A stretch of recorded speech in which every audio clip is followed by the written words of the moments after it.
Well, it's time, folks. Welcome back, everyone. After today, we're now officially 25% done with the entire semester. So congratulations, we're getting there bit by bit. Our goal today is finish off the section 3.7 notes. Then we'll be reviewing for the exam. I gave some materials here. These are problems right out of the textbook. I also posted these pretty recently. All these are right here is for version 2, the blanked out lecture notes. So the same notes like you see here, but no solutions provided. So you can use all those lecture notes as generic worksheets to study for the exam as well. And these, just because we sometimes like fresh problems, is yet another batch of problems. When I do the review today, I'll be going over these right here. I don't have solutions for them, but what will happen is after we finish our review, anything that we don't get to solve, I will post the solutions on. So once it says further review problems for exam 1 - solutions available, that's when the full set of all solutions will be on those notes. Well, any questions so far, folks, with the announcements? Okay, there's a lot of scribbling on here, so let's go through the rest of this stuff. So also, we have our quiz number 4 that was posted. This one's due at the normal time, Tuesday, September 19th. So you can turn it in, say, right before the exam, after the exam, or just email me anytime on the 19th, and that'd be a great way to submit it, just like the other exams, or excuse me, quizzes. But this quiz is a little bit special. It's a quiz that was written specifically because we're about to have an exam. So it's going to target a question from section 3.7 that you ought to expect should be similar to a real exam 1 question. So this is another really core format or core form of work for the reviewing as well. If you decide to solve it early, this is what I wrote in green, I'll try to grade it as soon as possible. Even if you send it in like on Sunday, I'll try to grade it the moment I see it. I'll send it back to you, and that way you'll have some feedback on that problem before you take the exam. So that'll be a way to get just extra practice. Any questions about that 4th quiz? Okay, and if I haven't returned any of your quizzes to you, I have them down here. If I just still somehow miss you, I'm still going to scan these, and I'll send in any work that hasn't been handed back to you to your ISU email address. So if anything's missing that I don't have a chance to get back to you today, check your ISU email address and it'll be scanned and sent there. Well, I think that's my whole set of announcements. Oh, no, it's not. Well, we're getting there. The next thing I want to talk about is for the upcoming exam number 1, I'm not trying to write an exam that's going to require calculators on every single question. And if you saw how we've been solving the problems really all semester long so far, we haven't had cause to use a calculator a whole lot. But nonetheless, it's still good to have. I mean, it's not a bad thing to check your numbers out to see if we're on the right track with stuff. So make sure you come with a calculator, and that will be helpful to at least have. It has to be a scientific calculator. I listed 2 common models. The things that are forbidden are things like graphing calculators, cell phone calculators, and those kinds of things. So if your screen is like, say, this tall on your calculator, it's probably not allowed on this exam. I will have some spares, but it's good to bring the one you're most comfortable with, so you don't have a different calculator to deal with on an exam setting. That's kind of frustrating. Last thing to mention is it's closed book, closed notes. But when we do go to the final exam, that final exam will be open. I believe our math department said no card. So exams 1, 2, and 3 are going to be closed, but eventually they'll open it up to some form of notes. I'll have more information as we get closer. Well, any questions or comments at all, folks, then, before we go back to 3.7? Okay, so the last topics we left on there were, first, let's see, what did we do on this set of notes? We decided which functions are 1-to-1. They're the functions that pass the horizontal line test. Then we quickly mentioned passing the horizontal line test means you can find the inverse. F raised to power -1 just means F inverse. It's not a true exponent. After that, we looked at the definition for having an inverse, which doesn't involve a graph at all. So if your function's not graphed, you can't use the horizontal line test. As long as these 2 compositions, f of g of x, also defined this way on the right, and g of f of x both give you x, then g happened to be f inverse, and we can write that equation down there. Any questions about that so far?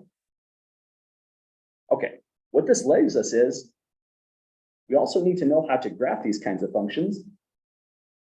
So we took a look at the graph using this theorem right here.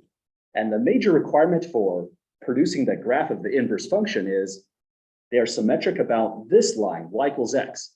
So if you fold your graphing paper across a 45-degree line that goes through the origin like this orange line, then the invertible function and its inverse right here will overlap. So that's a really interesting symmetry. And it means that graphing the inverse function is actually really fast. All we did is went to every one of these ordered pairs from the function in black, swap the roles of x's and y's. That's the whole real trick on this kind of stuff. You get your brand new points. So swapping x and y is property number one.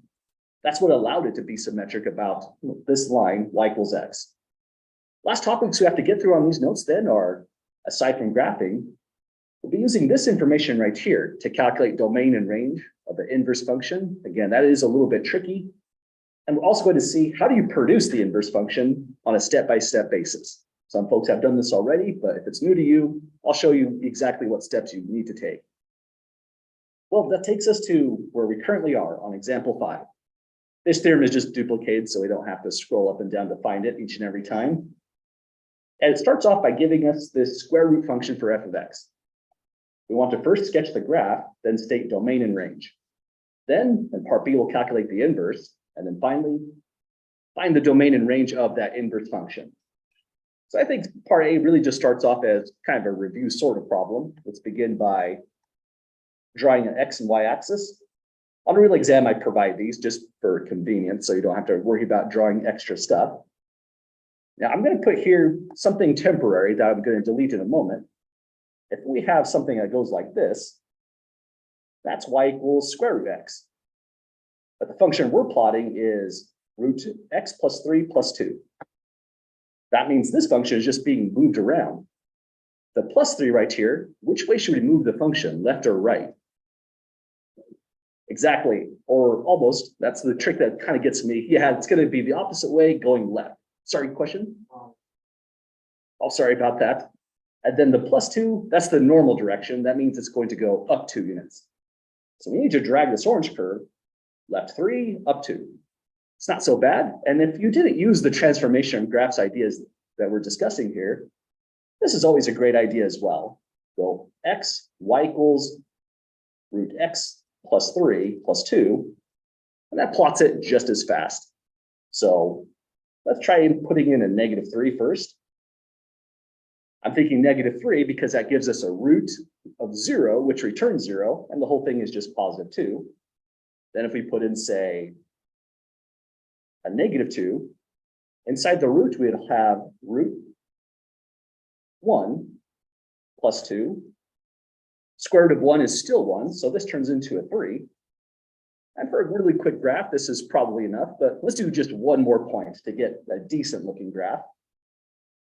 The next easiest point to put inside the square root for x would probably be a 1. Do you all agree? 1 works well because then you're taking the square root of 4, which is a nice root. It's not a rational number. So put in 1 for x. We'll get root 4 plus 2. That's just a 2 plus 2, giving us a 4. So those are all the ordered pairs we're going to take, or just to visualize moving this left 3 up 2. I'll use the points. It's, again, easier to nail it down exactly. It's going to be 1, 2, 3, up 2. Here's the first point. Next one's going to be at -2, height 3. So here's -2, height 3. Finally, at +1 will be at height 4. So here's +1 and height 4.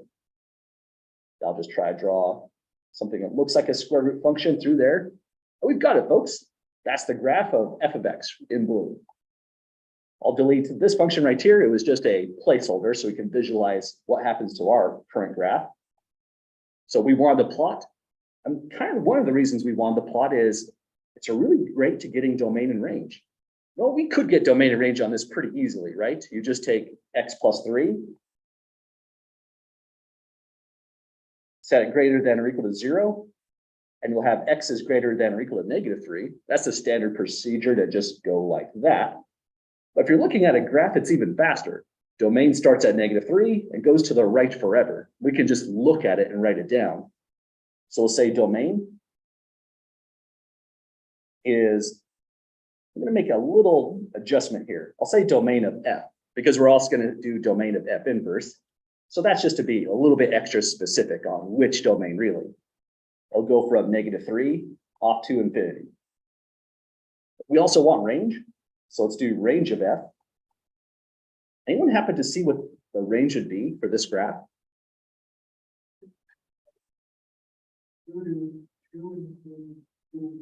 Yeah, good call. Range is the extent of the vertical y-coordinates that starts off at 2 and just keeps on going up. So like you said, 2 inclusive, so a bracket off to infinity. So we've got domain and range. Again, domain could have just been done algebraically like we see in black, but it's easier on the graph. But when it comes to range, turns out the graph is our major trick with this. You might have noticed we've never computed range really unless we had a graph. We'll see one exception on these notes and coming up on the next problem. So now that we have the domain and range, let me take this portion of the theorem. I'm going to copy it down here because you can in fact answer part C immediately right here. You could say that the domain of f inverse is, well, the range of f of x. So that question could be answered right now. But let's actually calculate the inverse first and see if it even makes sense that that's what it should be. So here's where I'll do the step-by-step procedure. I'll indicate my steps in orange. And for step 1, the first thing to do is write y equals f of x. Now let me tell you why we're doing this step. The only purpose of replacing the f of x there for y is just easier to use as a variable. So it makes all of our writing much easier as we go through this procedure. So here it is, y equals root x plus 3 plus 2. Now the second step is essentially the big punchline about inverse functions. Inverting something means you're taking your xy coordinates and swapping them. We are literally going to do this algebraically as well, not just in plotting like we did before. And here's how I'll write it for step 2. Take your x coordinate, change it to a y coordinate, and vice versa. So we're just swapping x and y coordinates in that way. You know, that's an okay way to write it. That was weird. But let me actually say it right here. Swap x and y coordinates. Or xy variables, if you'd like to say that way. So here's what step 2 looks like. Anywhere y appears, we'll throw in an x. Anywhere x appears, we'll put in a y. So root y plus 3 plus 2. So now we have a brand new function. And our objective is to put it in a function format like this one, where y, the dependent variable, is solved for, and x, the independent variable, is on the opposite end of the equation. So we'll go right here, and our whole goal at this stage for our next step is to solve for that variable y. We'll call that step 3. Solve for y. Weird. There's a key here that's making sound. It's the shift key. I'll just try not to hit shift today. I don't know what's going on, but let's just hope the computer survives one more day. That'll be great. I'll try to figure out what that's all about later on. So solving for y is always going to depend on the format of what we've got here. But if you want to solve for this y, the major thing that we should all be thinking is y has to some way, somehow come outside of that square root. So we need to eliminate the square root function, in other words. And if you're going to eliminate a function like that, you really ought to get rid of this extra stuff. That plus 2 should just be taken away. So let's subtract 2 from both sides of the equation immediately. I'll swap the sides and put x minus 2 on the right and root y plus 3 on the left. Just to emphasize we're solving for y, I'll keep it on the left like we traditionally would write a function. Now, we're at the spot where we want to eliminate that square root. This is a good time to do it because the square root function is all alone on one side. And anyone happen to know the big trick to get rid of that square root from the equation? Exactly. The power 2 and the square root, they run opposite to each other. And here's the kind of idea of why that works the way it works. Anytime you write down, I'll put this idea just up here.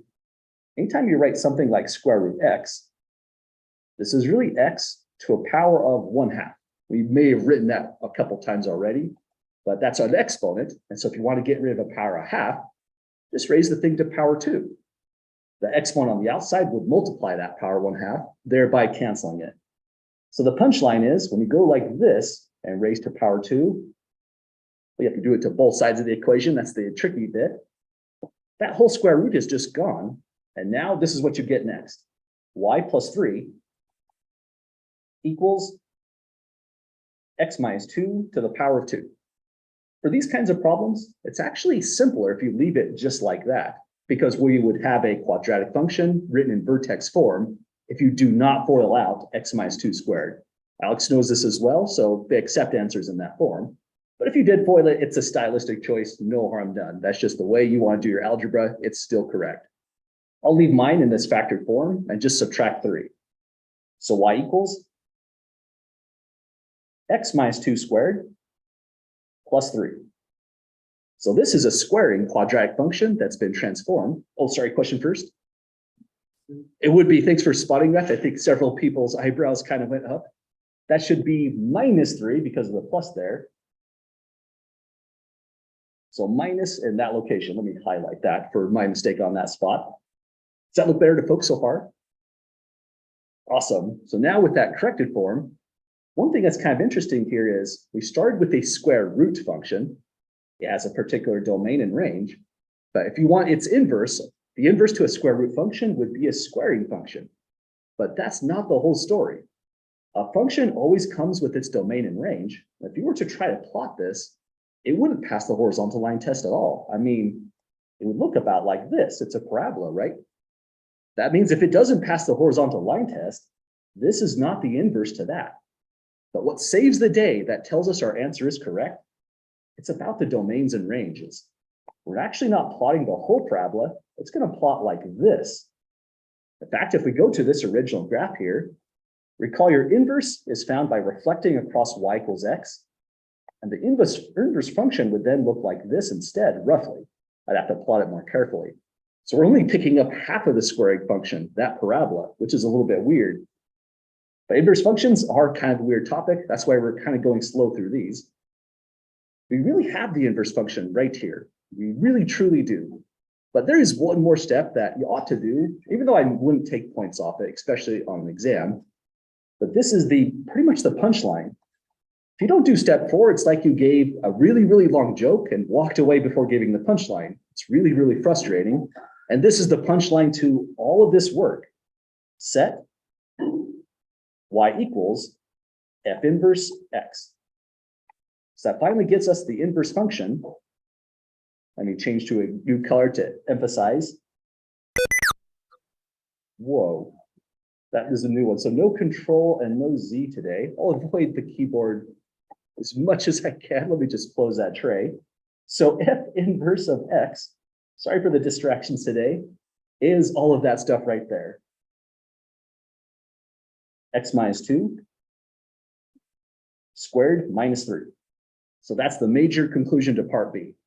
Again, you really have the function here, the inverse, but this is emphasizing the function notation. And by writing f inverse, you're just reminding yourself that was it. That's the inverse function. That's what it looks like. Any questions at all, folks, on getting to that stage here? Okay, one last thing to do, but this is kind of the easy step. Uh-oh. I do think I have a problem. Everything's working great right here, but I'm seeing that my Zoom controls are, oh, they're back.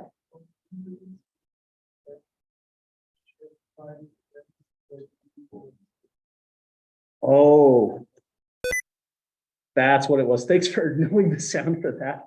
No sticky keys. Okay, I think we've unstuck it. Probably what happened is, I have no clue how I hit shift 5 times, but things happen. Thanks for telling me that. Now we're back in business and no, Zoom did not lock out. We're in good shape. So finally, we have the inverse. The last thing we want to do is state the domain and range. Like I mentioned before, this is essentially the freebie. Here's how it goes. I want to just pull this information just for quick reference for us. We can just put it maybe right here. And now we can say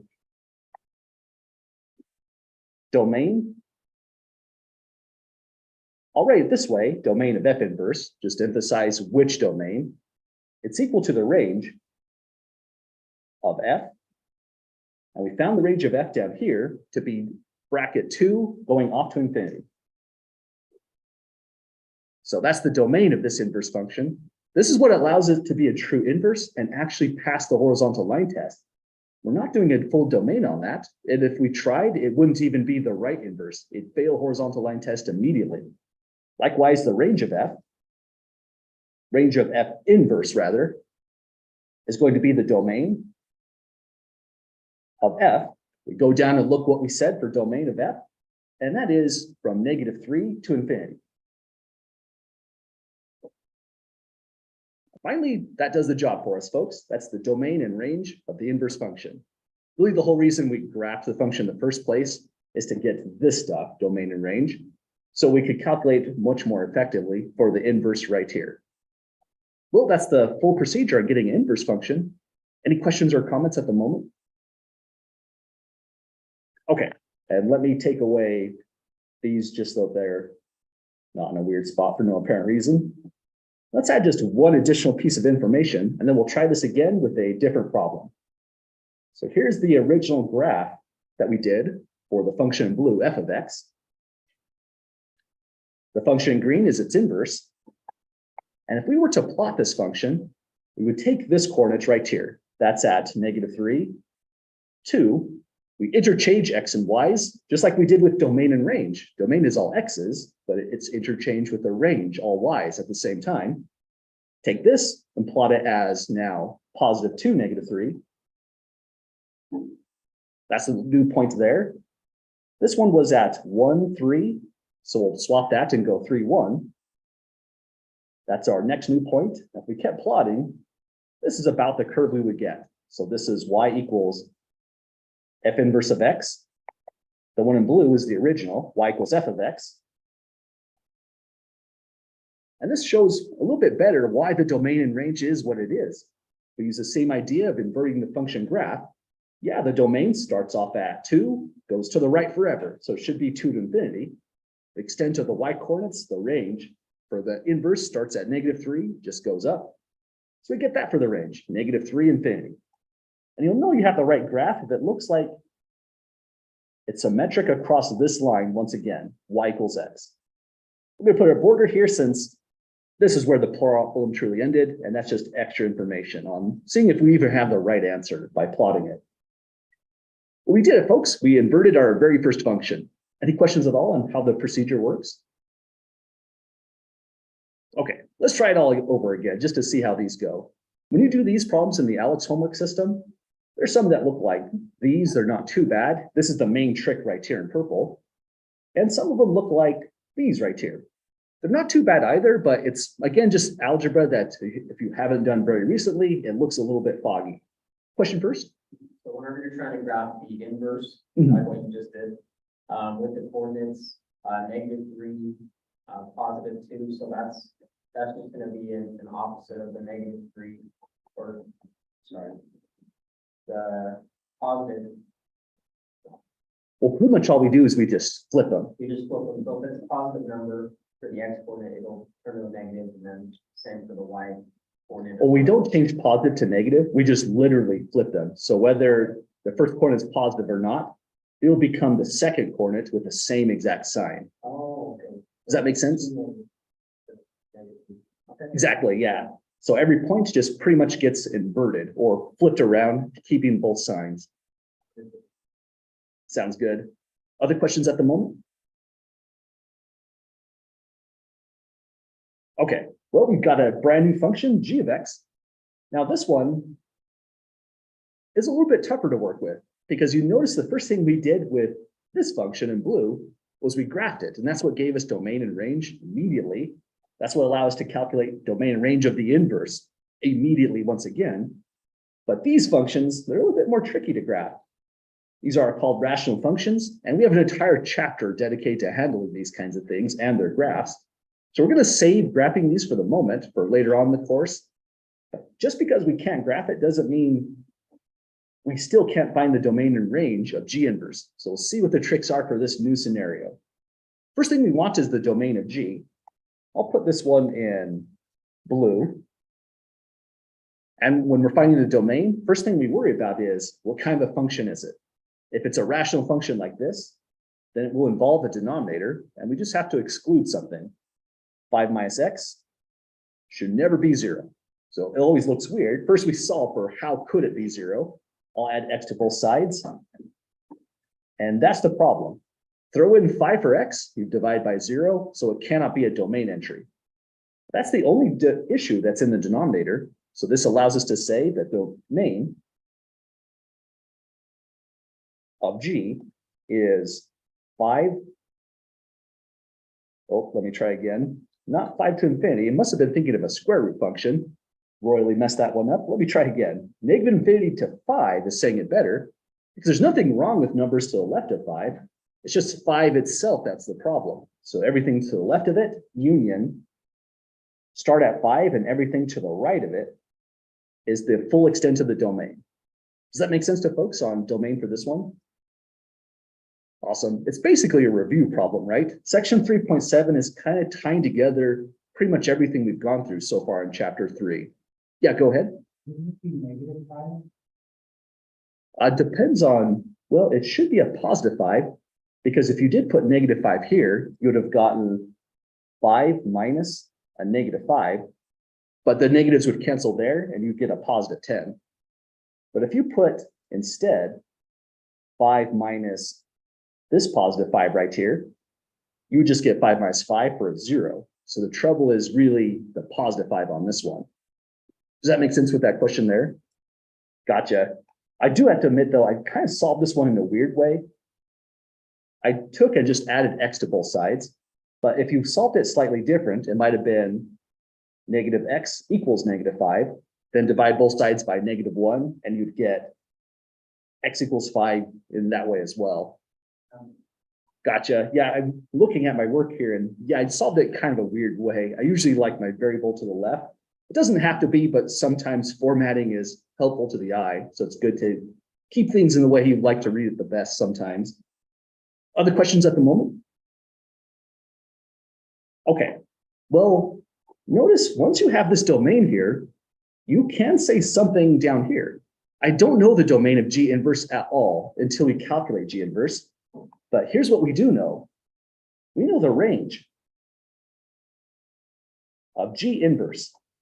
The reason we know that is our theorem that was above that we just used tells us that that's immediately the domain of G, which we did calculate. So there it is. That's our range for the inverse function, even though we don't even know what the inverse function looks like. So that theorem that gave us the 3 parts, it's a really powerful one. Let's put in here negative infinity to 5, union 5 to infinity. Well, again, we're stuck here. I can't get the domain of G inverse until we calculate G inverse itself. So we just have to go through this step here, these steps here, to see how it goes. Any questions at the moment before we give it a try? Okay, let's run through our typical steps. First thing we want to do is, you can do these steps all at once. First thing I typically do is call the g of x function y. It's a placeholder. Y is always equal to g of x or f of x if f was the function. Makes the algebra a little bit easier. And then you get 2x minus 4 divided by 5 minus x. But our immediate next step on this is we're going to interchange the role of x and y. So our y becomes x, our x becomes y. You might do that all in one step if you're feeling pretty fluent with it. You'd call this x, 2y minus 4, 5 minus y. But let's do that right here. I'm interchanging the roles of x's and y's. So x equals 2y minus 4, 5 minus y. And now we're pretty much in business. Our goal is now to solve for y. But there's a problem this time. Y occurs in 2 locations. So in solving for y, we also have to find a way to isolate it in one spot. Factoring is going to have to be used some way, somehow to make this happen. But there's an even bigger issue. If you have a denominator in your equation, essentially what I'm going to do is take this and multiply it over to the right-hand side. The way I wrote it right here is if you like a cross product. This is a halfway cross product, just one denominator going to a numerator. Different way to visualize this. If you don't care much for cross products, you could write this. Multiply 5 minus y on the right-hand side, 5 minus y on the left-hand side. Either way, that denominator's gone, and that should always be essentially our first step in solving an equation with the denominator. find a way to eliminate it. Always makes life a little bit nicer. Well, if we do that, on the left-hand side, we have 5 minus y times x. We may as well distribute x through. We get 5x minus yx. And the right-hand side is still 2y minus 4. It's always good to remind ourselves of our objective. Our objective is to solve for y. And before it was split numerator denominator, now y is split right-hand side, left-hand side of the equation. But it is getting better. What we want to do is collect all terms that involve y on one side of the equation. Everything that doesn't, we're going to move it out. So on this left-hand side, I'm going to start by immediately subtracting 5x. That way, there's just a negative yx on the left-hand side. Now, the right-hand side, I'm okay with the negative 4. It doesn't involve y.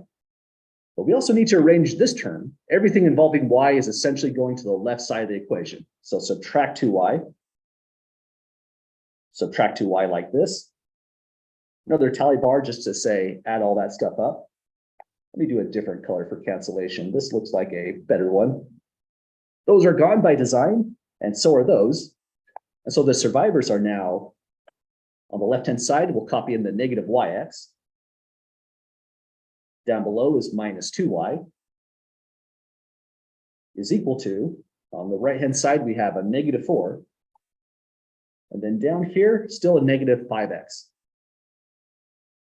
Loads of negative signs, and there's no real trouble with all the negative signs on both sides. But if you didn't like it, you can multiply the left side by -1 and the right side by -1 and just wipe them all out.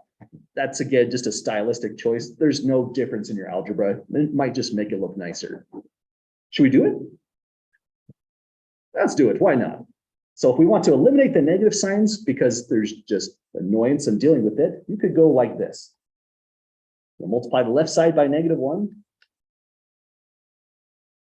and the right side by -1. Negative side distributes, so this becomes yx plus 2y equals, here I'm distributing the negative sign from the right-hand side. We'll get positive 4 plus 5x. Again, completely unnecessary, but if it feels like it cleans it up a little and it's easier to work with and look at, not a bad step to take. Now right here, we're getting better, right? The drama in this problem was y was split across a fraction. Then it was split across equality. Now it's split across addition. We still have to get it in one spot. Anyone happen to know the last trick to make that happen? Yeah. Exactly. If it's a greatest common factor, it factors out and it emerges in one exact location. So that's what we wanted, and this is what it'll look like. Y is factored to the left as soon as I get the right tool here. There we go. X plus 2 is all that's left over. It's equal to 4 plus 5x. So now, final thing, if you want to get y alone, just divide by x plus 2. We will get y equals 4 plus 5x, divide by x plus 2. And that step right here is absolutely for full credit. But let's take the additional step to write. That y function is f inverse, or excuse me, the function was g. Y is g inverse. So g inverse at x is 4 plus 5x divided by x plus 2. So we finally have an inverse function. Any questions so far, folks, on getting to that inverse? Okay, well, we want to find also the domain and range of this function. We already knew what the range was because we pre-calculated the domain and we just swapped the roles of x's and y's.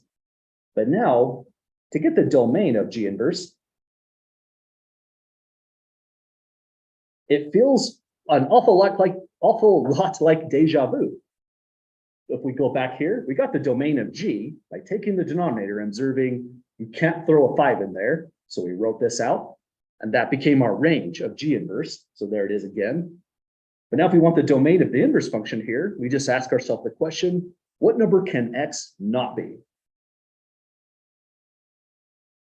Exactly, we plug in -2 there, and we've blown up the function. We've divided by 0. So if x cannot be -2, the domain will be all real numbers excluding it. And in interval notation, it goes like this.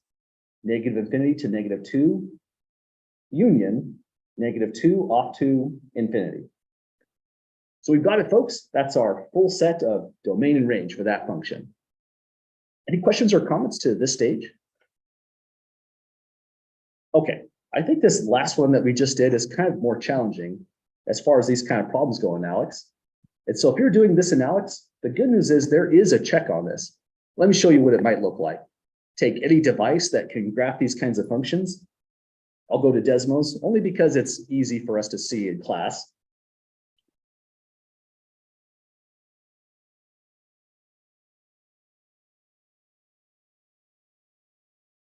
And this is how we would check all these out in Desmos.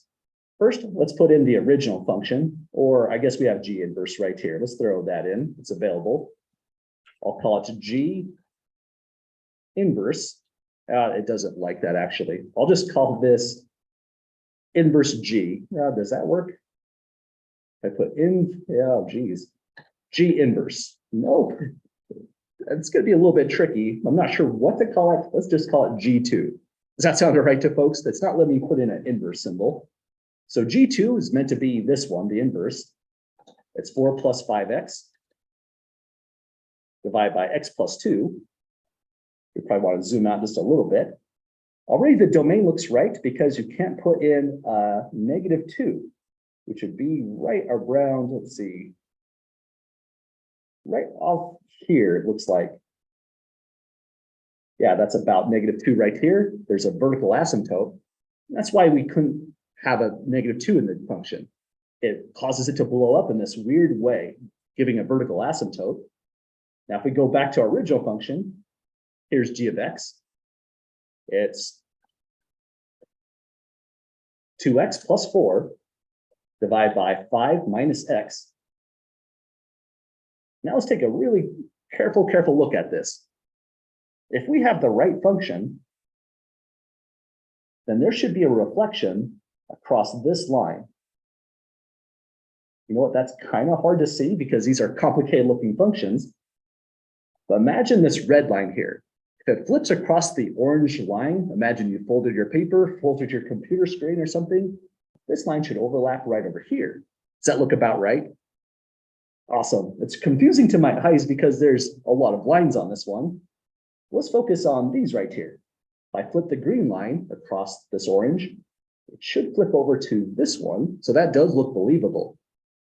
If our function did have a big problem, say we made a mistake and got maybe something even worse, well, then I would say it doesn't quite look like an inverse because when I reflect this one across the orange line, it's going to emerge in this kind of way.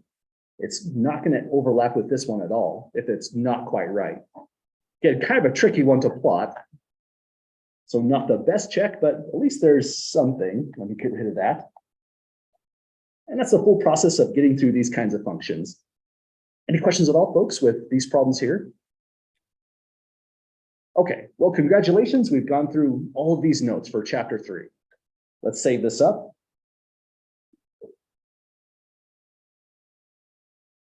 And last thing we'll do for today is take a look at some review problems.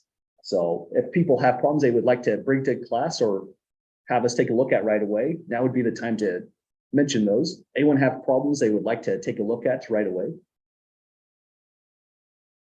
Okay, well, I did come prepared with some extra problems.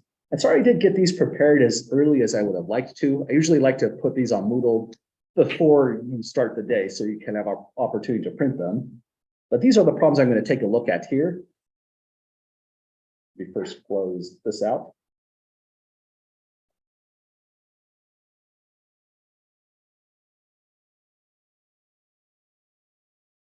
And here's what it looks like. It's a pretty long set of problems. So this is not meant to be like a real length of an actual exam one. The actual exam one can't be this long quite, but it's still a pretty good selection of things that you might expect to see on a real exam. So problem number 1 kind of starts at around section 3.1. As you go through the notes, we're going to end up in section 3.7 around here. So I'll leave it up to the class. Would you like to start from the top, go down, or from the bottom, go up? Top down, I think that's a great way because, I mean, we just kind of saw a lot of these topics recently. And this would be the new kind of stuff. So anything I put on these notes or anywhere else you see these problems, sample exam 1, version 2, sample exam 1, these are all typical kinds of problems that could be on the real exam, and as well as your quizzes. So always take a look at your quizzes again. They're also a great resource. So back to this one, all we're going to do is read these left to right and decide whether or not the graph represents a function. So when I look at this one, I would say no. Any volunteers for why it's a no on this one? The vertical line test, you have 2 points on -2. Exactly. This problem is all about the vertical line test. That's part of the exam to know that that was the main thing about it. And if any vertical line intersects the graph more than once, even if it hits just 2 points, it's an automatic no. So this one is a sideways parabola that's absolutely not a function. It hits it twice, this vertical line, so no. But this one looks like it's just right. This point here was moved to the right just enough so vertical line hits once, no matter where your vertical line is. So it'd be a yes on this one. How about for this one? Would you say yay or nay? I agree, this one's not a function. And I mean, it almost looks like it could be, because this vertical line hits it just once because of the open circle here. But that's not good enough, right? We need to consider every possible vertical line. So you almost want to imagine like a movie. The line moves, so far it's fine, even fine here. But once it goes out here, we failed the vertical line test. It's intersected twice. So this one's a no. But if this bottom piece were to move over to the right, so the solid dot is just right here under that open dot, it would have been a yes. It would become a function in that case. So these can be tricky with just slight changes to the graph. And this one looks like a cosine wave if you're taking trigonometry next, and cosine is absolutely a function. This will be a yes. It passes the vertical line test, so that's the main thing we're checking. Any questions at all, folks, on these? Okay. Let's see what else we got going on here. I think these are a little bit trickier. Sorry, let me zoom in a bit more. If we're looking at domain and ranges and we're using a graph, now we have to be extra careful on the open and closed circles. Here's another strategy that you might like. If you're thinking domain, our author always says it's the horizontal extent of all the x coordinates you can use. So you could put almost like a shadow going up like this. It would carry through this entire part right here, because those are all the x coordinates, casting, say, a shadow on the x-axis. Then right here, we have more values when these all come down, shading all the way to the 2 right here. So that's essentially the domain. And we can say, being extra careful, from here it starts with, would you say bracket or parenthesis at -5? Good call, solid dot means we throw in a bracket. Then it goes all the way to -1 with another bracket. Then union. Then let's see here. It skips until we get to 0 again, right? Another bracket here. And then anyone see what the rest of that ought to be? Exactly. We keep on going until we get to 2 and parenthesis because of the open circle. Good call. So we've got it, folks. That's the domain on this graph. Does that make sense on pulling up the domain here? Awesome. If you like this strategy, you could scribble on your graph, but you might need possibly a couple different colors just in case there's overlapping around here. I shouldn't be too big of an issue, actually. Well, let's try this again. For thinking range, we're thinking the extent of the vertical coordinates. So imagine a shadow being casted on the y-axis going this way. Then we'll have values going all the way from -4 to 2. Then these overlap, but that's okay. There's no problem with coordinates being hit twice. It's still a function. It passes the vertical line test. What it isn't is an invertible function. It's not 1-to-1. It fails the horizontal line test. But as this portion of the curve casts a shadow on the y-axis, we just keep on shading all the way up until we get to here with a solid dot. So it starts off with a solid dot on that coordinate, ending with a solid dot. As we can say the range goes from -4 to 4. There was a gap on the domain because there's just a gap right here on the x coordinates. But there's a solid line going up this way. It's uninterrupted. So we only wrote one set like that, from -4 all the way to +4. So we got it, folks. That's our domain range. Any questions on this one here? Okay, these could be pretty fast. And again, these are the typical problems we've been doing in homework. We've been doing in lecture. They're problems that could have been on quizzes. So they make excellent exam problems. Even something like this could be actually on your exam one, potentially on your final exam as well. Yeah, go ahead. So with the domain, so the only reason that there's a union right there is because the -5 to the -1 is on one side of the graph, and then the 0 to 2 is on the other side. Exactly. Yeah, I kind of should have deleted that. Yeah, that's exactly right. So we go from here to here. Then on the second piece, it goes from here all the way over to here. Let's say that the line that was going along the y-axis was not there, and then the one that goes from -5 to -1 extended all the way to 4. It would be So sorry, which line would you say wasn't there? the one, so. This the one here? that goes along the y-axis, if that line wasn't there. And we had the line that has the two solid dots that goes from -5 to -1, but it extends to +4 with an open dot. So I got you. Let me put that in. So you're saying this is just gone pretty much, but this goes, say, like this. Was it open or solid?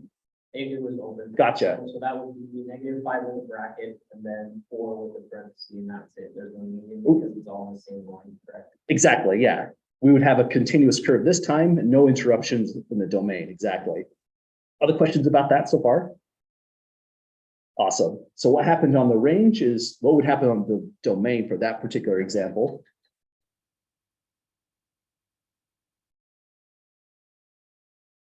And other questions at the moment on this one, folks? Okay, let's try it again. This one's kind of the same sort of problem, but the difference is there's no open solid dot kind of issues. The author did tell us we have a vertex at -1, 2, which would be this point here. They're just trying to emphasize that's a valid and legitimate point on the graph. So this one is tricky in a certain sense. Arrows are printed here just to be a guide. Anyone recall what the domain should be? Yeah, go ahead. Exactly. And there's also another hint on here. Any quadratic function always qualifies for that unless we specify otherwise. So you could either write it this way, or you could just say verbally, all real numbers. Or if you're feeling fancy, we have a symbol for all real numbers. So you could use the chalkboard bold R like that. But either way you say it, I'm always completely fine. And so that's the domain in this case. How about for range on this one? Anyone see what it should be? Yeah, go ahead. Exactly. We go, oh, I was about to make a mistake with the parenthesis there. 2 is on the graph for the y coordinate, so it should be a bracket. And I did make a mistake. That's got to be a parentheses always. I think my brain just kind of flipped those around. Always parentheses around your infinity. And good call, it goes from -infinity. The down arrow is saying the graph goes down forever. It goes left and right forever. But the highest point is at 2. And so that's where it emerges right here, our maximum value for the y coordinate. So that one can be tricky, but if you've seen it a couple times, they're like the funnest problems in ALEKS, I'd say. They can get going really pretty quickly. Any questions at all with that problem 4? Okay, let's keep on going then. Now we're getting into, I'd say this is about section 3.2, once they start asking us domain and range. We've kind of saw those matters already, but these are pretty fast. Would you folks like to run through them or skip them? All right, let's give these a try. First one on this, because it's a square root function, our major goal is to see what happens there. We always pull that out, take 8 minus 2x, and the major trick is we just don't want negative values. So we write greater than or equal to 0. So every square root function will essentially go this way. But watch out, if it looks like this, it's an odd root, a cubic function, and this one would have domain. All real numbers. I'll use the fancy symbol for that, -infinity to +infinity, or just R like that. Yeah, go ahead. Is that for any cube square root. Exactly. It pretty much kind of boils down to this. If that is odd, let me say it as a sentence, if the index is odd, then domain is R for all real numbers. So any cube root, fifth root, and so on. This one's a square root, but it does have an index. The index here is actually 2. And so the related idea is this procedure that we're taking is anytime you have an even index. So if it was a 4th root, 6th root, 8th root, or so on, you take the guts, the radicand 8 minus 2x, set it greater than or equal to 0. So let's say here, if you have y equals root 4, 8 minus 2x, or any even index, use this strategy that we see here. Take the radicand, set it to greater than or equal to 0, and solve that thing. We always want interval notation. It's matching what the Alex problems were asking for at least, so there's decent overlap with that. So first thing is, let's subtract 8. Divide by -2. Oh, hang on, I need to subtract 8. Let me try one more time. That's going to be a -8 on the right-hand side. Now divide by -2, and we'll get something that goes like this. But we need to be really careful this time. Anyone have what's in the middle? Exactly. It's really easy to miss that kind of thing. If that happened to you on a real exam, I do give partial credit. So you lose like a point, and I'd say should have been the other direction. But if you have this, then finally the domain and interval notation is bracket 4 going off to infinity. I'm going to box this out to say that this is all my work and the domain is the answer down there. Everything to the right and the left is just extraneous notes that goes along with this topic. I'm not going to throw crazy stuff like 4th roots, 12th roots, 7th roots, but it can come up in the homework, so it's good to be aware of. Other questions so far, folks? Yeah, sorry. Oh, absolutely. That would have been my mistake I probably would have taken 2 points off of this for my exam. Thanks for spotting that. If it says less than or equal to 4, then just like you said, the numbers become large negative and only goes up to 4. Thanks for spotting that. That would have been much more serious of an error than for getting this right here. Other questions at the moment? Okay. Again, we went through these domain issues before, but always kind of tricky. Definitely don't rush through it like I did, or mistakes are easy to make on these kinds of things. Now, problem number 6. This one looks like it's kind of motivated by Alex because the functions R of X, they like weird letters. But this one's not too bad. It's a rational function, so the whole trick is take that, set it to 0, and solve. It gives us an excluded value. If you want to emphasize it can't be -7, you can put the cross through here to say X is not equal to -7. And now the domain would be from -infinity off to -7, union -7 off to positive infinity. So we've got it, folks. That one's a little bit nicer to run through than this one, or excuse me, this one's a little bit nicer to run through than the square root. But any questions at all on these 2 problems here? Okay, I think the next one I have, if I remember right, when I put these together, is much more tricky. It's fast, there's almost nothing to do. They ask us again, what is the domain of this quadratic function? There's no denominator, there's no even square root, there's really no problems. In fact, when it said quadratic function, that too is a hint, because this was a quadratic function, and every quadratic function, unless we restrict on the domain, has this as domain. So this one's the odd one out. 5 has problems, 6 has a problem, but that function, no problem at all. And all you have to write down is that, done. Kind of the world's best problem, but it could be extra tricky if we're just not ready for that. Does that make sense to folks on the domain for this one? Awesome. It would have been the same conclusion if it was, say, y equals 3x minus 7, same idea. that y was equal to 3x power 4 minus 3x cubed plus 4x. Anything like that, they're all just different versions of polynomials, different degrees. Quadratic is just a degree 2 polynomial. And that's the conclusion for every single one of those of that type. So that's a problematic problem if you see it on exam 1 or the final exam, because there's a temptation to do something here, but we just had to know it's the concept that there is no problem. Domain is all real numbers. Well, let's now see what else we've got going on here. Hopefully less trick questions. Looks like on problem 9, we have the graph of g shown below. Use the graph of the function to find its average rate of change from x equals 2 to x equals 4. Hey, that's a good problem. We haven't done that in quite a while, right? So here's the reminder on average rate of change. It's really just slope. So you could write m if you like. Honestly, it's not a bad idea.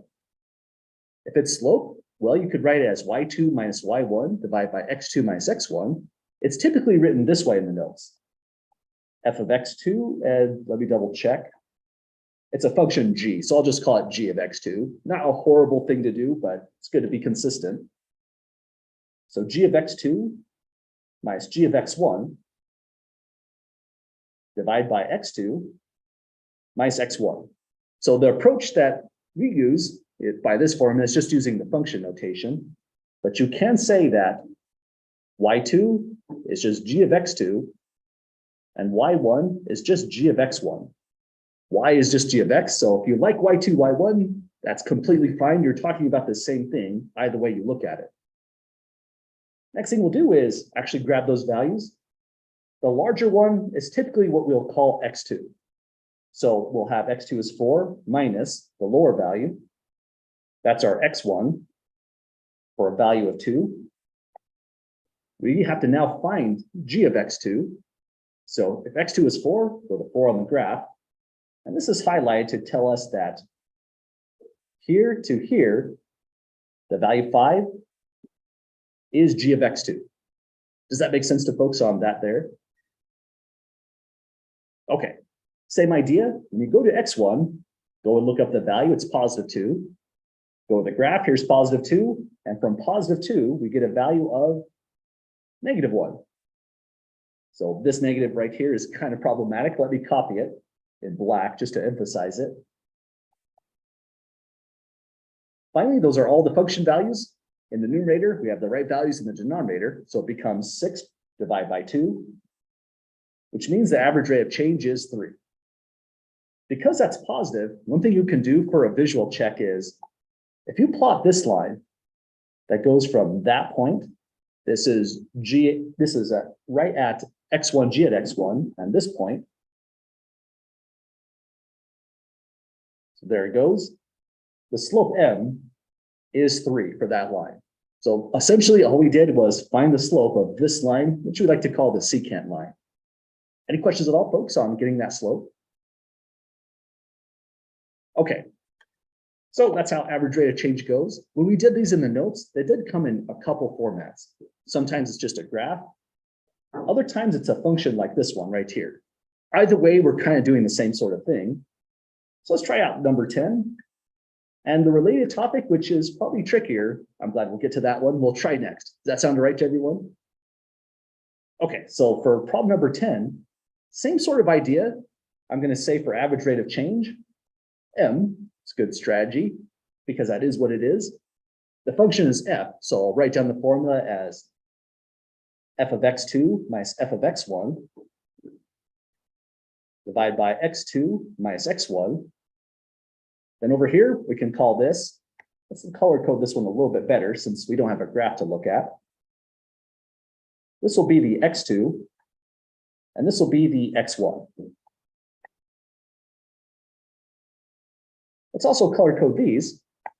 Once you've identified your x2 and an x1, a pretty good strategy for this problem is, let's just calculate f of x2, get the value, and we'll plug it back inside. That way it'll be just slightly less messy as we work through this. So f of x2 is really going to be f at 2. Go to the function f, we'll throw 2 into 2 positions. It's going to be equal to, let me make sure I have enough space for that. First 2 goes here, gets squared. Then it goes here, we can negate it. So this is just 4 minus 2 for a value of 2. And that's what's going to go into that location right there. Next, let's do f of x1. We look up x1, we set to 1. Then we're taking this 1, plugging it here. It's 1 squared minus 1. That's just a 1 minus 1. That one's even faster. It turns into a 0. Does that make sense so far? Awesome. Looks like we have everything we need. So last steps is to say, this is going to be equal to, I'll copy the negatives so I don't get mixed up with the double negations. And look these up once again. F of x2, we found is a positive 2, so there it goes. Drop it in. F of x1, we found it as a 0, so drop it in right here. Then we identified x2 to be positive 2, so it goes in this location. And x1 was 1. So that value 1 would go right here. And that means it's pretty much done. This is 2 divided by 1. So the average rate of change is exactly 2 on this particular problem. So you could see it in 2 ways. On the real exam, I might not give both. If I do, I probably have to make the rest of the exam shorter. That's probably going to be one or the other. You have to know how to do it by a graph or by just doing it purely algebraically. Any questions at all, folks, on this one here? Okay, now it's the exciting one. Now, honestly, problem number 11, it's a weird problem. It's something that you would investigate a lot more closely once you do a calculus class. We mentioned the idea is we're trying to take a secant line and make it look like a tangent line, something that goes more like this at some point, and find the slope of that tangent line by making h smaller and smaller and smaller. And the reason I mention all that stuff is when you go to do this problem, it feels like it's math just for fun and it's made up. There's nothing attached to this that makes sense, but it really does have a physical interpretation. So if you're curious about those things, you'll see it for sure if you're taking a calculus class. So think of this as just practice at the moment. We have a function g of x. We're calculating the difference quotient here. And I'll always produce this formula. It's not one you do have to memorize. Well, first thing we ought to do is, let's calculate g at x plus h. Kind of the same similar strategy when we did average rate of change. It's not a bad idea to pre-compute these and then just drop them back in. Makes the algebra a lot more cleaner. We go to the g function, and it's going to look like this. First, just for practice on function composition, you could write your g function in this kind of way. This is essentially the function g. It takes an input, squares it, doubles it, reduces 3 times that input. If it's x, then we just put x in all those places. But if it's x plus h, that goes here, here, and here. So that's kind of the trickiest thing about this whole thing. That's a true and bona fide function composition out of nowhere, really. But once we're here, we just have to expand this out and simplify as much as we can. So I'll start by taking 2. This is really x plus h times x plus h. So we'll square that in the next step. We can distribute -3 in immediately if you'd like and get -3x minus 3h. And this goes for a little bit, but once we get through this, we're really through the problem mostly. So when we FOIL, that 2 also has to distribute through. So we need another set of parentheses to be careful. We'll get x squared plus xh. We get it twice, so 2xh. And then plus h squared after we FOIL that complete thing. Then minus 3x minus 3h. Okay, we're almost there. Last thing to do is distribute the 2 inside. We have now 2x squared plus 4xh plus 2h squared minus 3x minus 3h. And finally, it's all said and done. Next thing is g of x, but it's right here. So we don't even have to worry about trying to calculate that at all. We're just going to substitute it in. And that means we're ready to go to start dropping in values. If you did make a mistake here, you might lose a point here or there, but if you keep on running through this, making no algebraic mistakes, you're not going to get double dinged on anything. So I won't be nickel and diming you on partial credit. But any questions at all getting through this portion, kind of the worst part? Okay, then if we're happy with that, we'll go back over here and say it's equal to. Put a big old fraction bar on there. First, I'll put g of x plus h. So copy in all this stuff. 2x squared plus 4xh plus 2h squared minus 3x minus 3h. Then don't forget the negative sign here.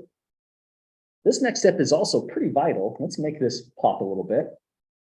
Because g comes as a function with two different terms, that negative sign has to be allowed to distribute inside.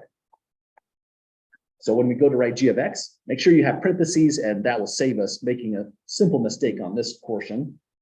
So 2x squared minus 3x goes in. Whole thing is divided by h. So all that's left to do is distribute in the negative sign, combine our like terms, and cancel h. This one does have a check built in. You'll be on the right track as long as you are able to cancel that h. If there's no algebraic way to cancel it, then there's probably a sign error or something really small that we missed. So let's go on and see what happens next. So 2x squared plus 4xh plus 2h squared minus 3x minus 3h. Okay, that was all copying, and here's where the next step is. Distributing in the sign gives us negative 2x plus 3x. Let's put a quick border right here. Whole thing is being divided by h. So now we can do some canceling. Oh, thanks for spotting that. That was going to definitely kind of kill the whole problem, right? Because if we can't cancel 2x squared, then there's no way that h would have divided. Thanks for spotting that. Other questions or comments at the moment? Okay, let's take a look at this. Now with that correction there, 2x squared cancels with this one with the right power. Less worried about this one because it has h. This one has h, but that has to eliminate, or there's no way we can cancel h in the denominator. So good news, it's gone. Now, next thing I'll do is every term remaining involves h. So we can factor that out and write h times, going left to right, it'll be 4x plus 2h minus 3. So pretty much I cancel this h, drop the power here, I canceled that h upon factoring it out. There's still h down below. And the moment you do this, canceling that h in the denominator, you know that you have extremely strong evidence you're on the right track, that your answer is essentially perfect. There could be a small error, but that's the major thing to look for. So the answer on this is 4x plus 2h minus 3. Kind of a weird problem, but any questions at all, folks, on getting through this one? Okay, looks like we've got about 7 minutes and some change. So let's take a look at what else we have left on here. I'll let the class pick our next best problem so we can kind of strategize with our remaining time. Let's see, problem 12. We want to sketch a function and its transformation. 13, same kind of idea. We have a function and we're going to sketch transformations of it. 15, it's about increasing, decreasing. Looks like maximums and minimums on 16. 17, we're dealing with a piecewise function. But full disclosure on this one, I decided not to ask a piecewise function on exam 1. I just felt like Alex didn't treat it very well as an actual homework topic. It was clunky to even get through. So it's not really a fair question on this exam. So I did take that off. But maybe not the best one, but I will solve it if you're curious how it goes. After that, it's function arithmetic and function composition down below. So any problems strike you as the one we should definitely do? Any volunteers? The ones that were right below the one that you just barely did, does that have to do with like stretching the graph? Or is that just moving it from where it currently is to where it should be? Yeah, these are all just moving them around kind of problems. I don't think I asked anything about stretching. It's going to be more like these kinds we see here. Other questions so far? Okay, well, these are pretty tricky. How about this one? Should we give this one a try down here? It's kind of a twofer, right? So we get 2 for 1. It says y equals f of x is provided below. So there it is. It consists of line segments between the points -5, 1, -3, 6, and 0, 0 inclusive. So it's saying it starts here with a solid dot, up here, then down here. So they gave us coordinates just to be specific, I guess. We want the graph of this and the graph of this one. First thing we have to decide that is, what kind of transformation are we dealing with? That negative there. It is a reflection, but is that x-axis or is it going to be y-axis? Exactly, this one ought to be x-axis, so it's going to rotate kind of like that. I'll put that there to say that's the kind of reflection we're dealing with. And it also means, if we look at all these points, when it comes down to an x-axis rotation, if we're negating the y-coordinate, then the y-coordinates all become negatives. So our new plot will go -5, -1, -3, -6, and -0 is still 0, so 0, 0. Then we just have to plot those 3 points. Let's get them down. -5, and this is kind of tricky. 1, 2, 3, 4, 5. -1, I still don't need bifocals yet, but I'm getting there. Next is -3, -6. So -1, 2, maybe it's easier with this. 1, 2, 3, 1, 2, 3, 4, 5, 6. Looks about right. Let me know if I misplace a point. Last one is at 0, 0. So connect the curve. If it looks not very artistic, that's supposed to be a straight line. I'm not so worried about that. As long as I know where your coordinates are, then that's the major thing I'm looking at. So if you imagine this reflecting across the y-axis, folding your paper and marking it down, that looks about right. Would you all agree? Awesome. Looks like we have the right reflection then. Now on this one, it's the opposite kind. We're reflecting across the y-axis. So we're going this way. So the whole graph should reflect this way. And when you do that, all that's happening is you're multiplying the first coordinates by -1. So our coordinates will become on this one, going left to right, 5, 1, 3, 6, and still 0, 0 on this one.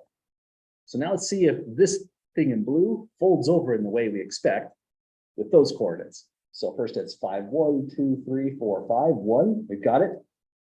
1, 2, 3, 1, 2, 3, 4, 5, 6 is about here. 0, 0 is a little bit easier for me to spot. And then looks like that does the job on that one. So this picture folded over to this side, reflected over. And yeah, that looks believable. This portion is hanging out on this side, just the opposite end. And so we've got the right graph. Any questions at all, folks, on getting through this one? Okay, so that's how the reflections go. That takes us to 15, 16. We have just about a few minutes. How about we just see where we end up on these, make these our last two. I think that's a good thing to work on with just our time we have. These came right out of Alex, so they probably look very, very familiar. We want to know where F is increasing. And increasing just means the curve is going up as you read the graph going left to right. It is asking for interval notation as well. So when we go to answer this one, we'll see increasing from -4 all the way to -1. Now, notice the way I wrote that. It's kind of weird, right? I use parentheses, not brackets. I'm not going to be super picky when I grade these, but Alex is. And there is a reason for parentheses. At this point here, I use a parenthesis around -4 because at -4, we are neither increasing nor decreasing. To the left, we are decreasing. This is the transition point, and then we change over to increasing when we go this way. So the reason we put parentheses is that's just a value that has neither increasing nor decreasing associated to it. Question over here? Yeah, as well as constant, -1 and 3, we have brackets then. That's a good question. I believe there would be parentheses on these as well, because when we go to the left of -1, it's not constant. It only transitions right at this location. But you know, I'd probably have to check that out with Alex just to make sure that's correct. -1 to 3. Let me make a really fast note on this. Open or closed on constant. My gut feeling is it ought to be open there, but I'm going to return to this and I'll report back after our exam just to let us all know. Other questions so far? Yeah, go ahead. So if you were to say like, where is it like increasing, let's say we went -6, would -6 then be a bracket because it's the beginning of that whole line segment? That one would be a parenthesis still in that case, yeah. So one thing to think about is when we're talking about increasing, decreasing, or constant, It's always gonna be parentheses. I'm gonna have to check out that one on constant though. Other questions at the moment? Okay, well, looks like we're out of time. If you have questions while you're studying over the weekend, please don't hesitate to reach out. I'll be very happy to help. Also, if you have questions right now, I'm just pretty much packing up and I'll be in room 220 right over there. Well, have a great weekend, folks, and I'll see you all on Tuesday's class.